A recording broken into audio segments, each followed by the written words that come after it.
ladies and gentlemen of the media, thank you for coming here today. I am humbled to be with this group of very concerned Guyanese representing political parties, leaders in civil society, religious organizations. We have Ms. Dawn Hastings Williams, Member of Parliament, Jesse Newton, Simone Brooms, leader of political party. Amanda Peters should have been here. She was here earlier. Onyx Duncan should have been here, youth representative from the Alliance for Change. Dr. Terence Campbell. Mr. Raphael Trotman is part of our group, but he could not be here. Darwin Bess, leader of V-PAC. Nigel London, representing, oh, there he is, a very strong group. Kathy Hughes of the Alliance for Change.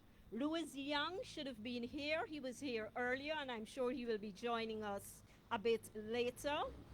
We also have Antonio Amad as part of our group, but he could not be here today. Hopefully he will be with us at some point later today. Pandit Ubraj is also part of our group, but he could not be here today. Nigel Hughes, leader of the Alliance for Change, is here. Annette Ferguson from the PNC and Member of Parliament, my colleague, she is here. And we will start with an opening statement from Dr. Terence Campbell. I'm sorry, my apologies. Laura George is also here from the Alliance for Change. And David Patterson. You know, I'm forgetting some of the more good-looking people, my apologies. So we will start with a statement from Amanda, please come forward. This is Amanda, ladies and gentlemen. We will start with an opening statement from Dr. Terence Campbell, and then we will take your questions. We thought it was very important that we come to this location to hold this joint press brief. Dr. Campbell. Thank you very much, Beverly, and thank you, ladies and gentlemen of the media, for your presence here at what is a pretty short notice. This is a joint statement from the Guyanese Patriots, the AFC, the ALP, V-PAC, the People's Movement, and concerned parliamentarians. In a moment of national crisis, pain, and uncertainty, a group of committed Guyanese assembled on Tuesday, April 28, 2025, to address the recent failures of the government, and in particular, the Guyana Police Force. They included leaders from the AFC, the Assembly for Liberty and Prosperity Party, Vigilant for a New Guyana, the People's Movement, and sitting members of Parliament from the People's National Congress, together in a rare and urgent display of unity. Among those present were national figures such as Simone Brooms, Nigel London, Amanda Peters, Ubraj Narain, and other civic leaders, all moved by a shared concern for Guyana's future and a shared outrage over the killing of 11-year-old Adriana Young. We stand united in condemning the excessive use of force against peaceful protesters, the stroking of racial intolerance, and the racial profiling of Guyanese citizens, and the political exploitation of a nation's grief. The unrest following Adriana's death is not just about one tragic loss, it is about a deeper, ongoing injustice. It is about a system that treats the poor and the working class youth as disposable. We are calling for an impartial investigation led, managed, and conducted by a credible international law enforcement agency with the appropriate forensic capacity under the constitutional auspices of the Guyana Police Force. In this regard, Scotland Yard, the RCMP, and the FBI are agencies that come to mind. The immediate removal, the second point that we're calling for is the immediate removal of the Commissioner of Police pending the outcome of the investigations. We're also calling for the establishment of an independent civilian oversight authority to review and investigate allegations of misconduct within the Guyana Police Force. Respect for the right to peaceful protests, a ceasefire, and an end to the use of deadly force as a first resort is another of our asks. The charges brought, we're also asking that charges be brought against the police officer who shot and killed Keon Fogene at Linden. Protection and support for innocent citizens and businesses who must not be targeted, vilified, or used as political pawns. We believe the government is weaponizing fear, using unrest as a political tool to divide Guyanese and manipulate the narrative. But the people of Guyana are more aware now than ever. We reject that political culture entirely. We condemn the looting and destruction of private and public property, even as we are aware that there were opportunists who infiltrated the peaceful protest. We reject the broader system that shoots first and explains never. We reject the broader system that criminalizes scrapes instead of cultivating their potential. Many of us were once called scrapes. We know what it's like to be dismissed, devalued, used, and abused. We also know what it means to rise. Now is the time to raise Guyana's youth, not as weapons, but as architects of a nation's future. We must find ways to help them turn their ideas and creativity into opportunities to contribute meaningfully to society. Let us be clear. We're not calling for an end to protest. We're calling for a rise in purpose. Protest must continue peacefully, powerfully, and with clear, united demands that reach beyond this tragedy. Because unless we change the culture, we will only rotate faces in power while the system remains broken. This is not a political alliance. This is a united stand for national peace, for justice, and for transformation.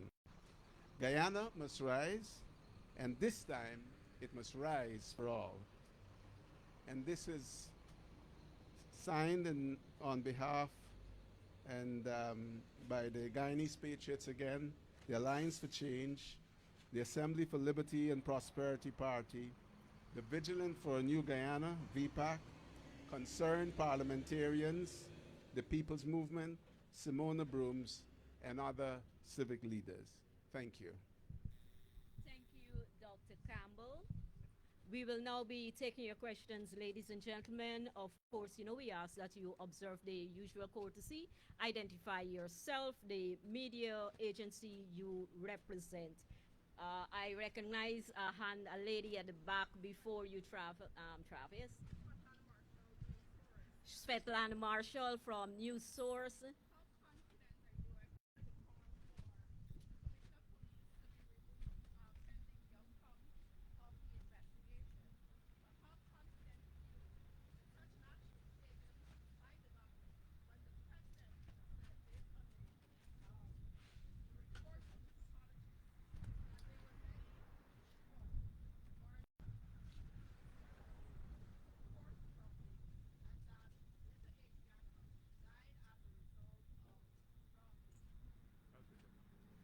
Okay, Mr. Hughes will take that question.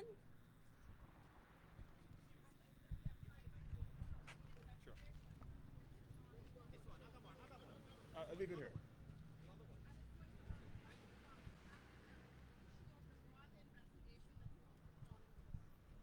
Okay.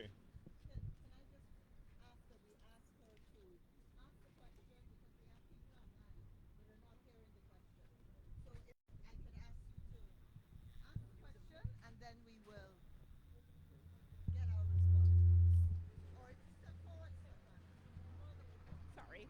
Swatlana Marshall from News Source.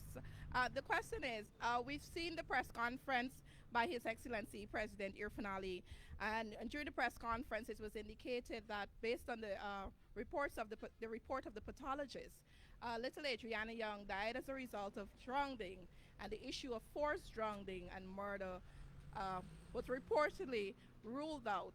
How confident are you, given that statement by the president, how confident are you that the calls for, one, the Commissioner of Police to be removed from office pending the completion of the investigation to which you're calling for, and the entire investigation being conducted, if at all, how confident are you that that will be done? Thank you, Svetlana. Thank you very much, members of the press, again, for being here. Svetlana, let me start off by saying the president, as far as I know, is not a pathologist. Neither is he a forensic expert, nor is he a qualified investigator.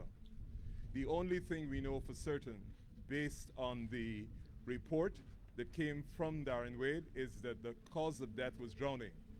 The finding of drowning does not rule out it being a homicide, which is a unlawful killing. One of the obvious issues that arises as a result of drowning as a cause of action is that the first issue is, where did the drowning take place? The only way we can begin to narrow the locations for drowning would be a result of the toxicology reports. And just to give you an obvious example, if the water in the pool has chlorine and any water that was found in her lungs or elsewhere in her body is not consistent with chlorine, it reduces significantly the possibility that she drowned in the pool. So I think it's completely premature in the absence of a toxicology report. Secondly, nobody has published the actual reports from the pathologists. And therefore, with the greatest respect to the president, it is unfortunate that he would make a expert's call, i.e. rule out forced drowning, when we have not had the benefit of seeing the professional report of any of the pathologists. So I beg to differ with the president. I think, unfortunately, he has added to the lack of confidence in the ability of either the Guyana Police Force or the interest of the government in having a true investigation that will give us results that we can all have confidence in. It's unfortunate that the president said that, because what it immediately discloses, unfortunately for him, is a rush to judgment and a rush to try and close the investigation when, in our view, it is still an active homicide. I just want to finish by saying it is for that reason that we don't believe that the authorized agencies in Guyana, i.e. the police, and now that the president has indicated where his preference is, should conduct this investigation. Just so that the public understands what the process is, all the government of Guyana has to do is make a request either to the British government or the government of the United States of America or the new Canadian Prime Minister, and they will immediately indicate that their law enforcement agencies can come forward.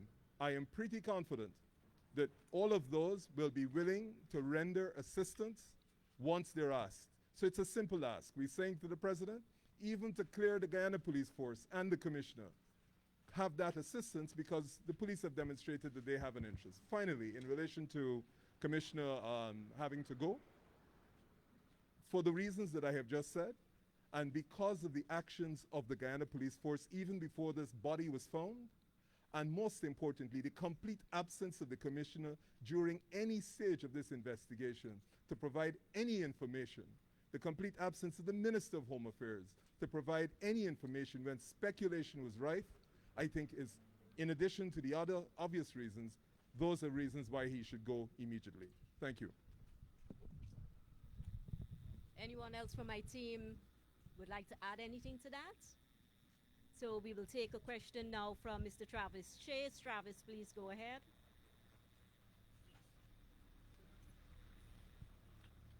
Sure.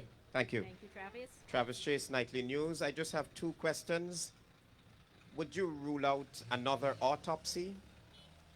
Secondly, where's the opposition leader? He's notably absent from this gathering. Nigel. On the question of the other autopsy, oh, sorry. We've already spoken to other pathologists, but it's very simple. They need to see the report first. They need to see the notes from the post-mortem, and then a second autopsy could be considered and be possible. Somebody else can take it.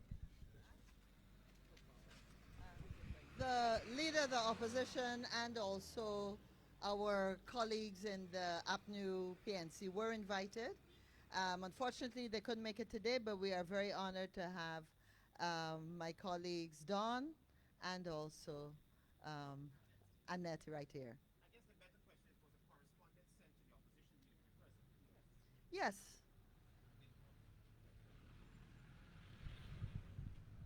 Ladies and gentlemen, I recognize Khadija.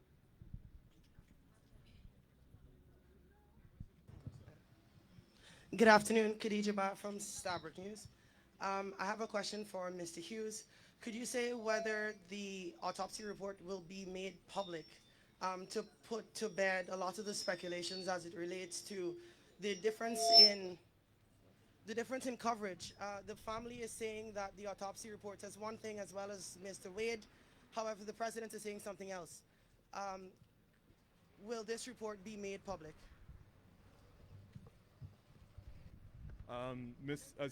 Sorry.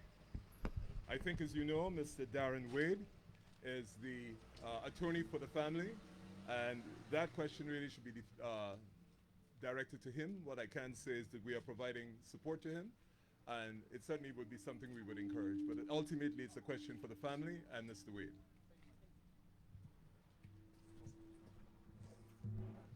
I recognize Svetlana hand up again.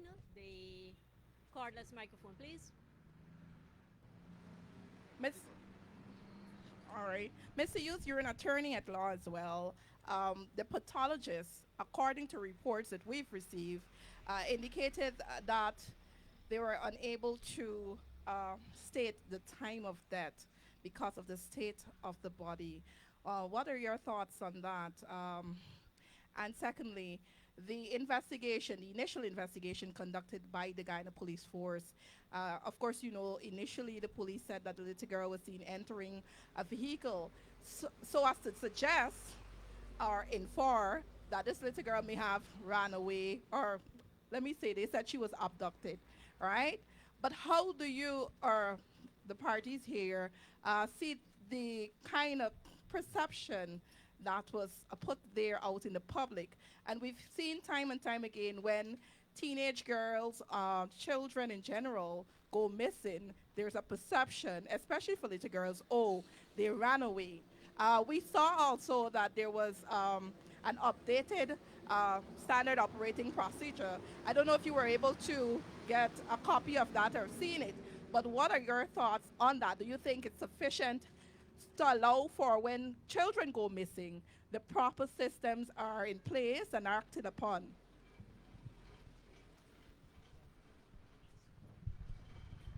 Several things arise from what you've asked, and if I can just address them. First of all, if the police, as they have said that they saw they saw the young lady leaving the facility, if a proper investigation is being conducted, that means she was alive up to the time when they said she was leaving. That's the first thing. So the police were quite confident in having said that. Two, in relation to that statement, the mother specifically said that when they showed her the footage of the young lady going into the car, which had a published registration number, she said specifically to the police officer who was there, who showed her the footage, that is not my daughter. So that raises a whole series of questions. Why would the police, after having been informed by the mother of the child, say that that is not my child? Why would the police make a public statement saying that the child left in a motor vehicle which was identified at a specific time? So that means that the police are saying she was alive at that time. And more importantly, on what basis would they reject a statement from the mother who, having seen the same footage that they were relying on, who said to them, "This is not my daughter"?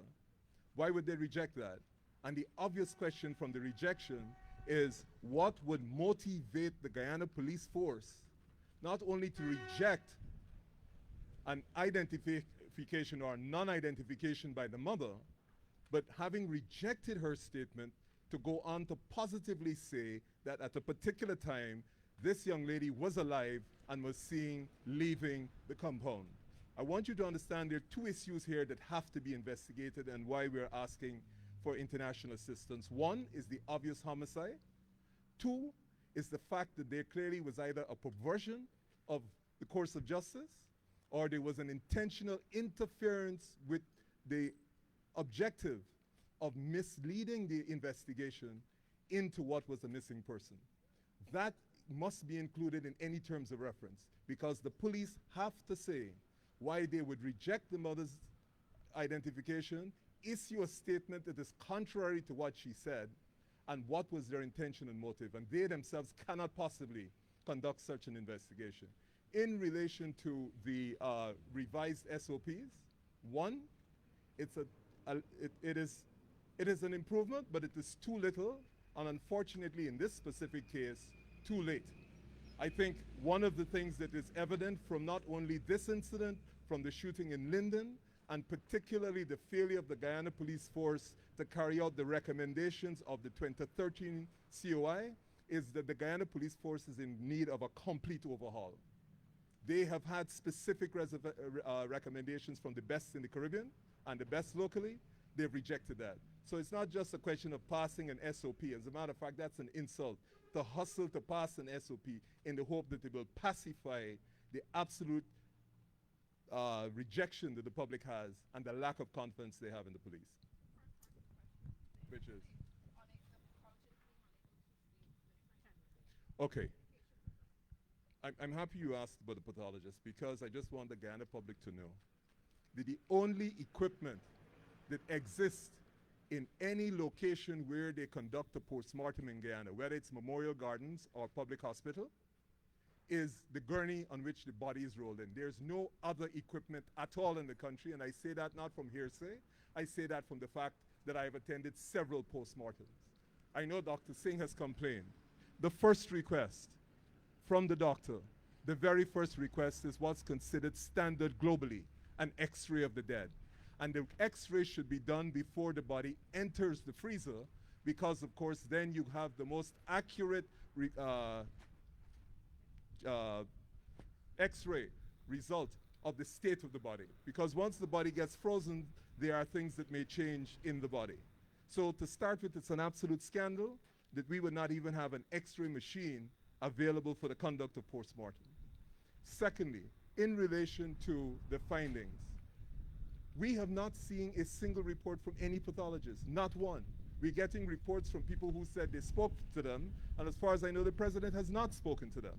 And therefore, where he seeks to rule out forced drowning, until and unless that is specifically set out in the pathologist's report, we do not seek to rely on it, and unfortunately, given his position now, we unfortunately do not accept it. We have no confidence in it. Ladies and gentlemen, on the broader issue of confidence in the police force and the recent actions or non-actions, not only with the Adriana Young case, but with other cases, I will ask Don Hastings and Darwin Bess to share some comments. Don? Thank you, Ms. Allard. Good day to everyone and your viewers. I want to begin by saying, together we are better. And we must together continue to talk about national issues or national crisis. As in the case of today's press conference, I decided to join my fellow colleagues, friends, those who are very concerned about what is happening in this country. And on the note of the way the police handled the matter, I want to say we have lost confidence in our Guyana police force. And why? Because of the way they responded, firstly, to this matter when it was reported to them. Secondly, of the false information that they give out to the families and to the entire world, the nation. And this will continue because we have not tackled the root cause of what is happening. We will continue to call on the government to ensure that the public gatherings, public protests, that is, protests that are done in a peaceful manner, be honored throughout this country. When people decide to come on the street to protest in seek of justice, their protection must be honored. We have a responsibility as representatives of the people, as political leaders, parents, concerned citizens. We will continue to call for justice, not only for little Adriana Young, but it is because of an ongoing and continuous injustice that is being meted out to our young people. And I will say again, I remember the children of Madhya. Have we gotten justice for them? No. I remember the Henry boys. Have we gotten justice for them unto this day? No. And there are so many more that I can continue with. So I am happy today to have you media persons and for your viewers. Thank you so much. Good afternoon to the press. I first want to use the I first want to use this opportunity to ask of every Guyanese to stand with the family of Adriana Young. And not just her, but all the other victims that we would have been seeing popping up lately. One of the reasons why I decided to join this movement is because it is clear that what we are being faced with today is a culture. It's a culture, okay? So no matter how much, like the statement would have claimed, we rotate the faces, unless we change the culture, the system will continue to operate in the same manner, where a politician picks up the phone and call whoever he needs to call and tell them to stand down. So no matter who is here today or who's in Bartik or who's in Linden, if the corrupt system continues, then we can't expect justice. The reason we have justice, we're approaching some kind of justice today is because there was a protest. Because if we would have gone with what was told, we would have been still looking for that car license plate. We all know it. How did we find out that the person died, the guy, the Boston was killed? Wrongfully. Once again, a broken system. How did we find out the guy in Linden was actually murdered? Once again, public pressure. This movement is not going to stand with any Guyanese to destroy properties. It's not going to stand with any Guyanese to destroy homes of people, like the young lady got bleach in her face. We do not condone that. But we need the citizens to understand, the scrapes as they call them, to come out and to continue to protest. But protest to bring an end to this culture. Protest to bring an, we must know why we're protesting. Bring an end to this culture. I am a victim of this culture. This is why I understand it. This is why I believe the father. This is why I believe the police force is doing what they did. Because I stand as a victim of that same corrupt system. I was charged multiple times. So I understand the pain, but let's not stray away from this. I want the scrapes to understand, and I want the government to understand. The reason we are calling those people scrapes today is because we have neglected them. And I was once one of those people that was homeless. I was once one of those people that had no food to eat, that had no shoes to wear. But because of good leadership, because I had the opportunity to grow up in a society where the leaders didn't leave us behind. And if we have leaders here that see those people for their true potential, then they will no longer be scrapes. I drove here today, and the roads were clear. You know why they were clear? Because the guns came out. That's why they were clear. But that's putting a bandage on it. That didn't fix the problem. So what was the plan? we bring the guns out and send them home. No, we fix the system. That is how we bring change. We fix the broken system. And if the president wants to stand by what he's saying, this is not an attack on him, but he said he wants an impartial investigation. You can't use the police, the corrupt system that lied in the first place, to investigate themselves. How can you? So yes, I stand with this call. We must have an impartial investigation to bring back trust to this nation, to bring healing to this nation, to bring the kind of governance this country deserves. And I stand with those scrapes, and I have a message for those scrapes today. You're not standing alone, because V-PAC and whoever in this movement wants to align with our message and our call is going to convert you into citizens that all of us are going to be proud of. And you're not going to be left behind anymore. I thank you. Thank you. We also have some comments from Ms. Simone Brooms, followed by Nigel London from Linden. Simone? Thank you, ladies and gentlemen of the media. I want to pick up on two things from Svetlana, but before, from the outset, let me tell you, I recognize the people on the streets, our young boys, girls, women, and young men, as Guyanese people who've been neglected, and all type of names are being placed upon them. I see them as wonderful Guyanese people, and I stand here today to represent them. I will not endorse and refer to them by no other name than Guyanese people who a system is oppressing. Svetlana asked a question about how do we treat with missing young girls. Since 2020, it is something that every single day almost you can find on social media a young girl missing. There's a pattern in the age range starting from 11 years old, 11 to 13. Most times you look at it, and there's no system yet in place that is working to address that matter. And let me bring one to you, one that I dealt with a mother who came to me indicating that her daughter went missing, go to the police, and 3 weeks later, the police told her, we can do nothing. When you find the girl, just inform us. That is what you call failure. There's no system. Had there been a system, that would not have happened. And so I'm calling at this time, how are you, the protection for our young girls? I think crime against girls and women in this country is out of control. There's a pool right here, and I'm saying that it is not a closed shop with a pathologist or the president attempting to be a pathologist. It was a said Guyana police force who said that that baby girl was not in this compound, neither was she in the pool.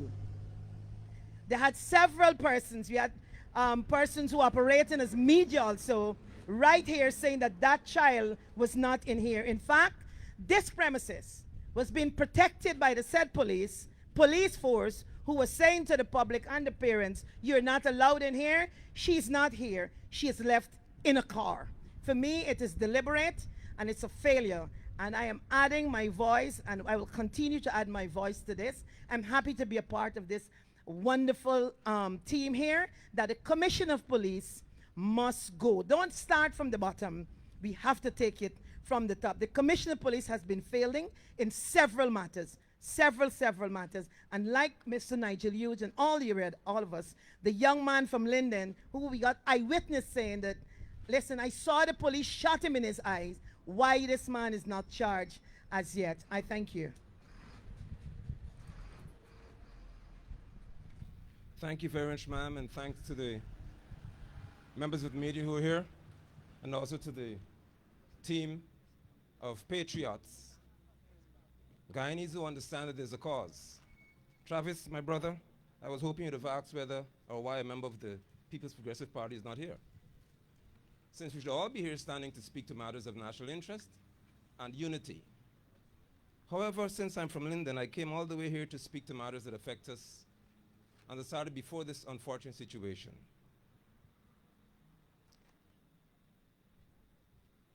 A young man by the name of Ronaldo Peters was shot. That's the first time when that a report or a statement was published, issued by the Guyana Police Force, containing untruths. It led to a response because persons were upset that the police were not telling them the truth. That response, of course, was taken to the streets, was seen in the streets, and a young man, Mr. Fudgenet, was headed home, and he was shot. He was not in the protest, he was heading home. The reports we got was that a police officer, clad in khaki clothing, would have lowered the gun that projects the tear gas, raised a gun with a live round and shot Fudgenet in his eye. That officer has not been charged. Further, we've not seen any report, I don't know if you're aware of it, of the RSS, the Regional Security Service. There's been no report published, but Kendall, who shot Mr. Peters, has been charged. Further, the video footage, there is footage of Ronaldo being put into a minibus, a minivan, and there are officers, or there were officers in that van. There was a driver of that van, and all we're hearing about is Kendall and nothing else. We demand, not ask, we demand that those officers be made known and that they too should be brought to justice. Further, last night, and I don't want to be in any way insensitive, but it seems as if the members of the Guyana Police Force are given an order to shoot in the eye, because another Lindener was shot in his eye while he was in an apartment seeking to evade the policeman's gunshots, reckless gunshots. He was in an apartment and then the shooting lulled. The man, his wife was in another apartment, so he tried, of course, to get to his family. He pushed the door a little bit ajar to get out, and the door was pushed in by a police and he was shot in his eye. Do we classify Mr. Terry Hollingsworth as a scrape, as a thug? We are here to demand that that officer be made known, his identity be made known, and there should be justice for that as well. Further, in Wayacabra, a young lady who made social media, was on social media seeking safety, protection, and anything she could have had for her children and herself from an abusive man. Today, that young lady, her mother and her sister, are dead. Has there been any ballistics done on the weapon, since we told the weapon was an unlicensed one? We are deeply concerned as citizens of this country. I am deeply concerned because it seems as if when there's a need for target practice, Region 10 or Linden is identified. We are concerned. It seems as though there are no longer batons in the Guyana Police Force. That is a thing of the past. We must be approached with live rounds, AK-47 assault rifles, as if we are at war with our policemen. Further, I'm concerned about the fact that in this situation, it seemed to be too expensive to empty a pool when it was said she was in there. Even more so, I do not know how Air Finale can rule out forced drowning without understanding what it speaks to. If her skin would have been normal, but they say she drowned, that's forced drowning, and somebody may pump something into her lungs. But how do you say that the pathologist ruled out something without publishing those results? We are concerned about the manner in which these matters are being dealt with in our country. It is bothersome. It is troubling. And there must be a ceasefire. There must be a conversation with all parties involved. One of this nature, or a body of this nature, should expand. Let's have sensible conversations, meaningful conversations. Finally, I say to you that to have so many different political parties represented here, ethnic groups represented here, it speaks a lot and volumes to the hope that lies ahead of us in Guyana. We can do better, and we shall do better. We shall ensure that better is done.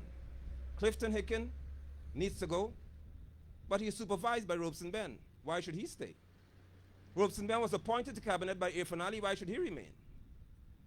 We have lost confidence in governance or the manner in which it's being done in our country. I thank you. Thank you, Nigel. Ladies and gentlemen, one of the strengths of this group, this union we see here, is that we've been able to attract young people. Many of you are familiar with Richie of Mad Music and the Bad Family Music. And so Richie would like to make some statements. An announcement first. An announcement. Good afternoon, everyone.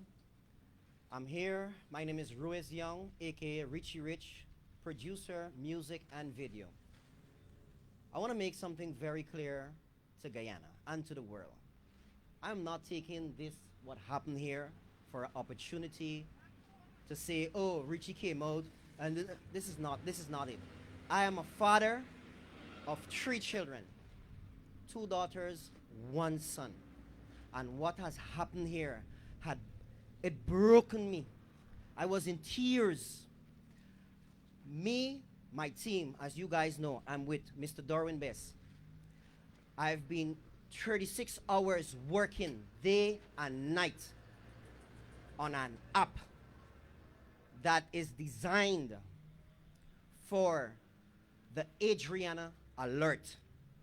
What that means is when our children or anybody, this is not, let's not say children only.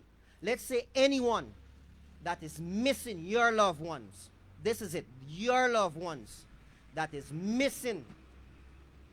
This app will go off immediately, where this app is installed in your phone, and when the missing person, when the police officers who, give the picture, profile, whatever, your phones will be going off.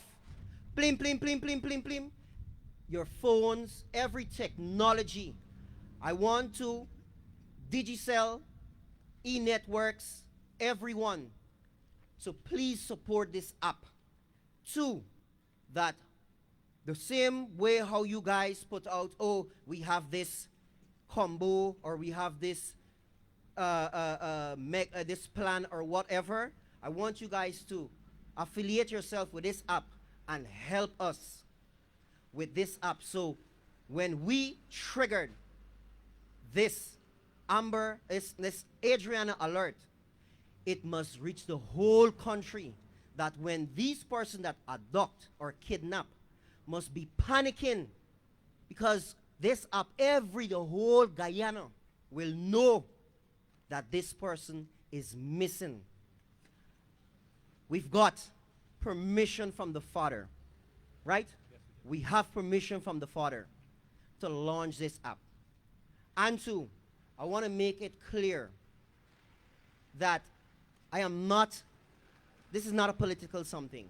I've been attacked right now because of a footage of a photo that is going around. Because I'm standing here. This year, I'm seeing, this is my opportunity to be the voice of the voiceless. The voice for the voiceless. Because I have a lot of friends that are businessmen that is afraid to come out. Because you know why? He's afraid that the system will attack him. He's afraid he runs out with business, right? This is not on my part.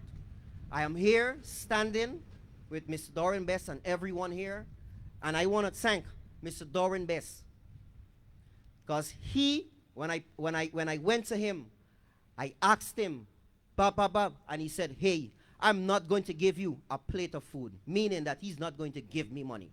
He's going to teach me how to fish. Mr. Dorwell gave me a rod 3 months back. And right now, he taught me how to fish. And this same thing that Mr. Darwin Best has given me, I want to give it back to all our brothers and sisters. This is not between black, white, coolie. I don't care. My best friend is an Afro-Guyanese. All the way. You know what we taught each other? He taught me the streets, and I taught him how to make money. People, we need to change the system. Thank you so much. Thank you, Richie. Ladies and gentlemen, any other questions from you? Yes. Nicole Telford, Oh, Nicole, please go ahead. CWN, VVN. My question is, given the chaos that occurred at the Georgetown Public Hospital Corporation on the day of the post-mortem, do you feel the Guyana Police Force and the government of Guyana have failed the Guyanese citizens? That's one. And number two, how could a civilian be with the police, given the police directions? This is in the case of when the chaos occurred, and there were two persons amongst the police force, quite identifiable, who were given the police directions. Thank you.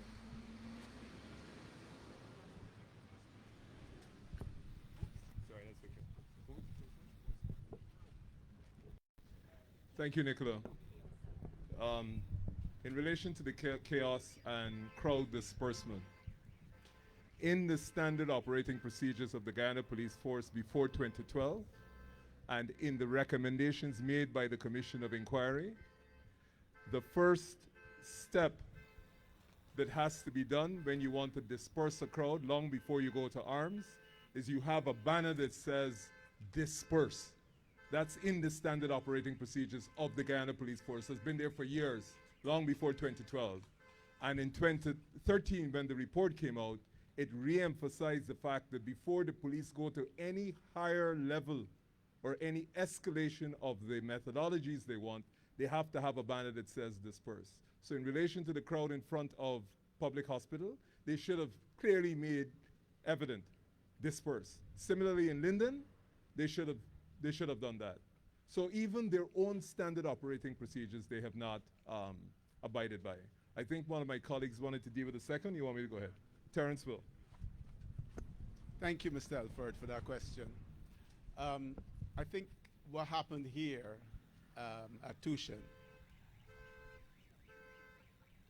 amounted to, on the face of it, civilian interference, somehow or the other, with a proper investigation.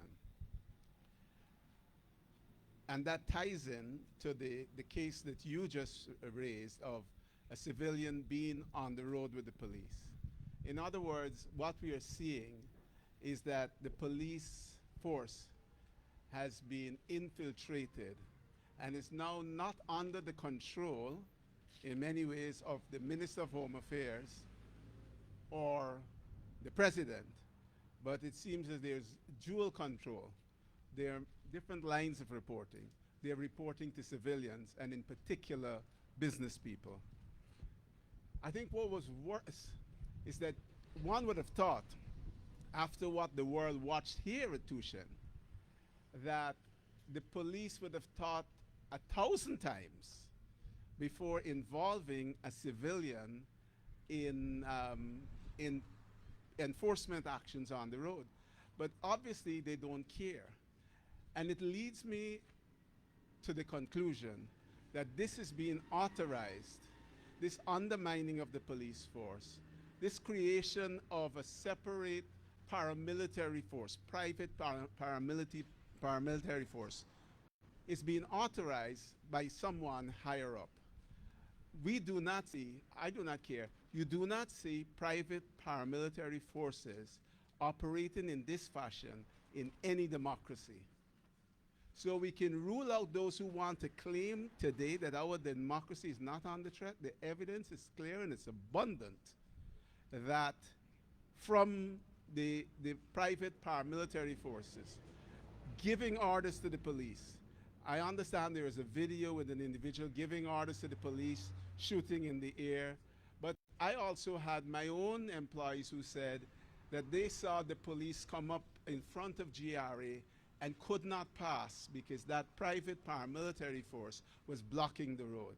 So that force is even superior to the police. This is a breakdown in policing in Guyana. This is a breakdown in our democracy. And I know that the the ABC countries have always paid a keen attention to what is happening in Guyana, and have always stepped in whenever they see serious challenges to our democracy.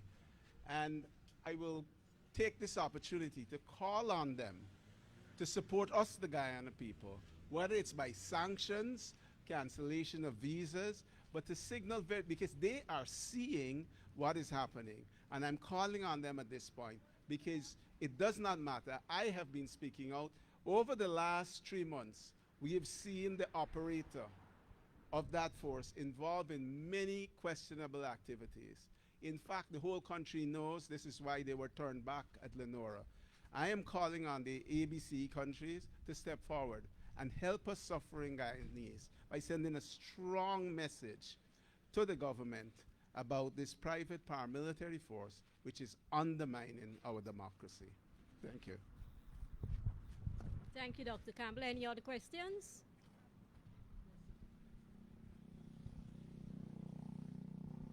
Good afternoon, Tamika Garner from the Guyana Times. I have a question pertaining to the call for the scrapes to return to the streets.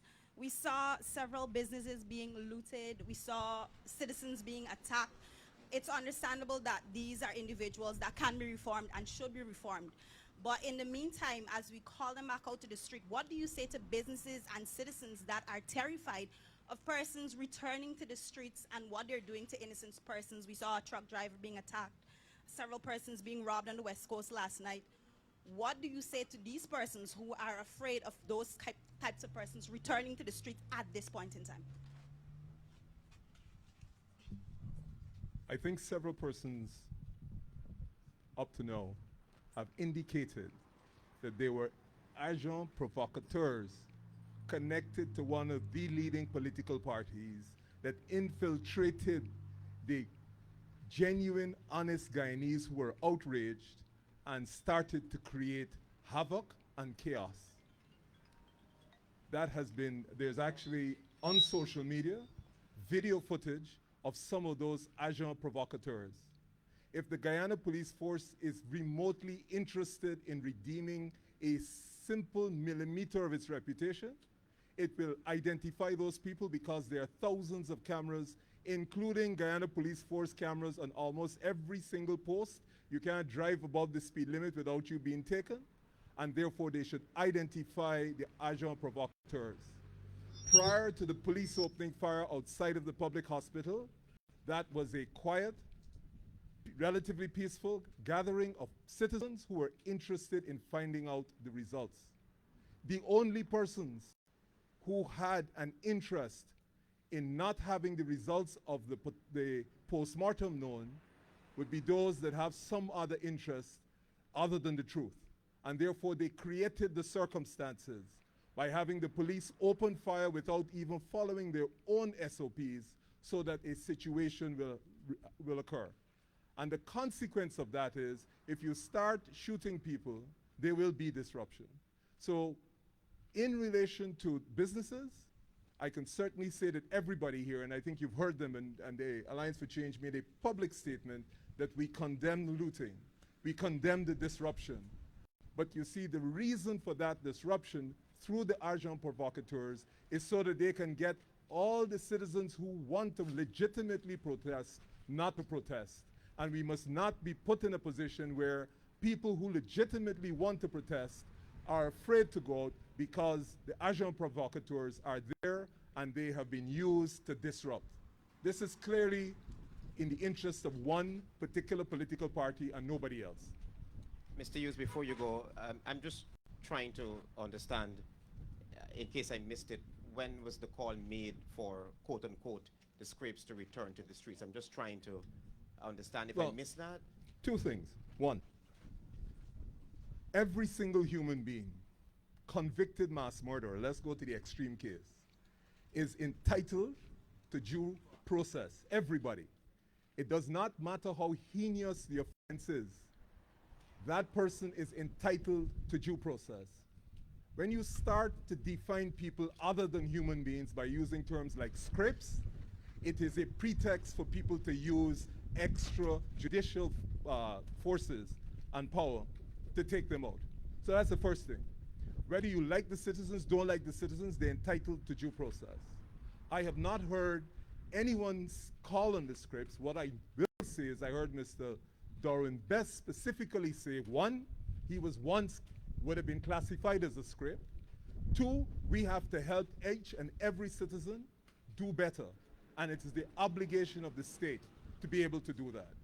And by defining people so that you could then proceed to shoot and kill them, as we have seen happen, and we just heard the horror story from Nigel of somebody going into their house to shoot them. That is precisely why we want to address this. But I've not heard anybody call for scripts because it's offensive term. What we're saying is that peaceful protests must continue. If the police are interested in doing their job, they have enough technological equipment to be able to identify the agent provocateurs and deal with them. And on that aspect, they have our full support.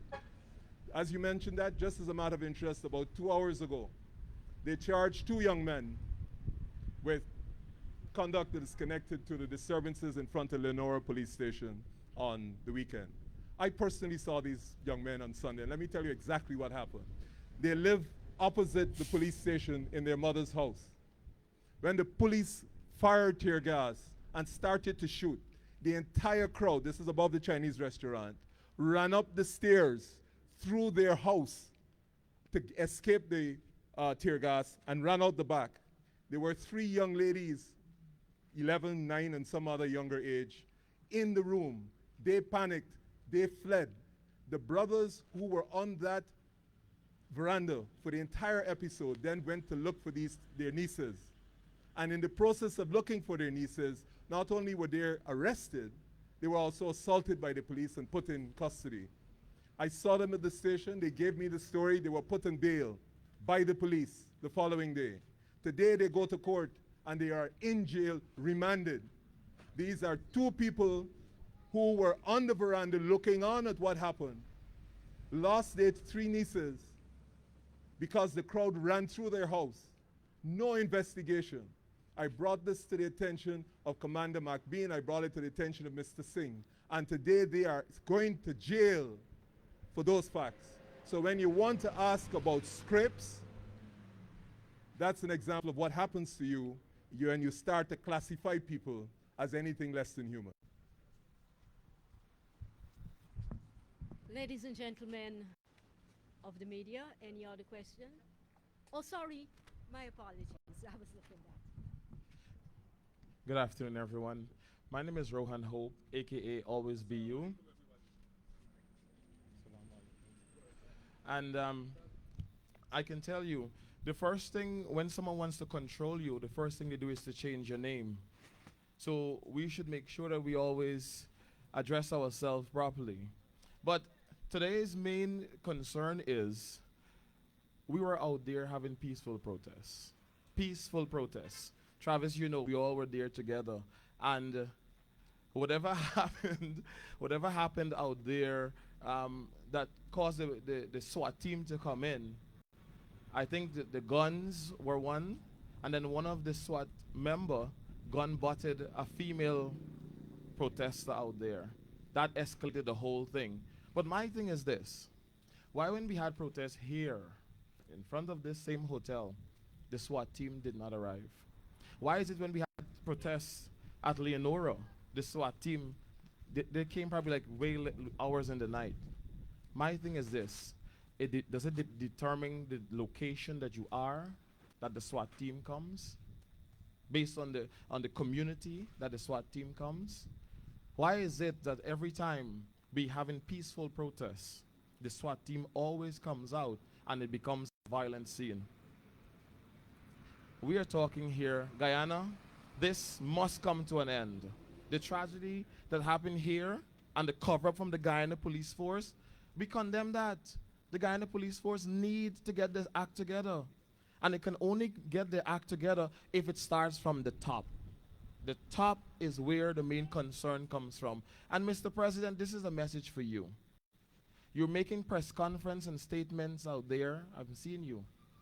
But do you really care about this child? Do you really care about what happened? Do you really want the truth of the matter and the public to know exactly what transpired here?